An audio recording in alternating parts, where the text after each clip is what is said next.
Well, Lewis, congratulations, and the first ever Wheels of Steel winner. Have you kind of been able to kind of sum up what the emotions are yet? Not really, it's still sinking in. Like I said earlier, I think it was just a privilege to be here at this awards night, with the first time with the men's and the women's, and the obviously new Wheels of Steel award. And just to be nominated up against my obviously England teammates Seb, Joe and Josh. And I was convinced that one of them might grab this award, to be honest with you. So I weren't really prepared for it, so it's still sinking in. So yeah, absolutely amazing to be the first official winner of the Wheels of Steel award. It's amazing.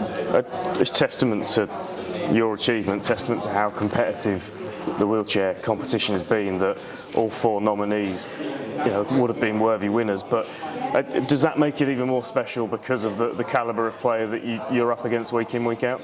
Yeah, 100%. I mean, Josh has been absolutely outstanding this year. Joe is just, a 9 out of 10 week in, week out, and Seb's trophy cabinet says it all, So they're top class players, and like I say, to be up there in the nominations with them, that was a winner for me. And like you say, it could have been anyone's trophy. So to actually get it, yeah, absolutely chuffed to bits. And we're England teammates, and we're constantly trying to get the better out of each other all the time. We help each other, give each other advice. We're on the phone to each other all the time, and then we compete against each other in the Super League, So, and if it weren't for that competitiveness in the Super League, I don't think we would be the players that we are. So, yeah, for that tough competition against three amazing players, to get the award makes it even more special. So, yeah, the game has gone from strength to strength after that memorable night in Manchester in November last year. We knew after that World Cup that special things were coming, that special things were going to happen. But when you look back on this wheelchair Super League season, it's been the best ever, isn't it? Yeah, I mean, it's for years when I first started, 8-9 years ago, it was Leeds and Halifax dominating the Super League for years, and there was such a big gap behind them. But now, I think the top five it was in contention. Who was going to make the playoffs? It was that competitive, and that just shows that how the game's growing, So, and it's the first time that London Roosters have beat all of the Super League teams in one season. So that's a testament to London Roosters and how our club, and it's a pretty new club. How we're growing as a team, So, I'm just so looking forward to the future, and so glad to be a part of where wheelchair rugby league is at now. And you spoke about London Roosters as a club and what you've achieved down there. Obviously, Tom Coyd, your club and England head coach of the year. That seems like a really kind of special, exciting thing happening down there.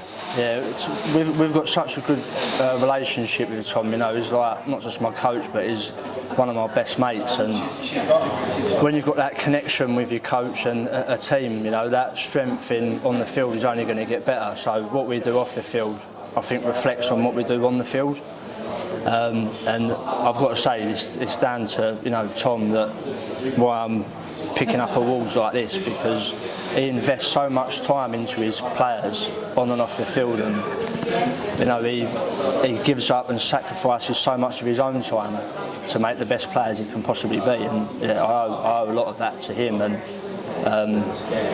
his brother Joe as well. He's invested so much time into me, and I hope I can repay that and invest some of my time into them.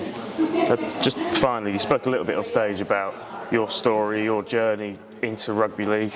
Sat here now, the first ever Wheels of Steel winner, a World Cup winner. Was there ever a point, a few years back, where you believed that it would have quite the impact that it has had on your life? No, never.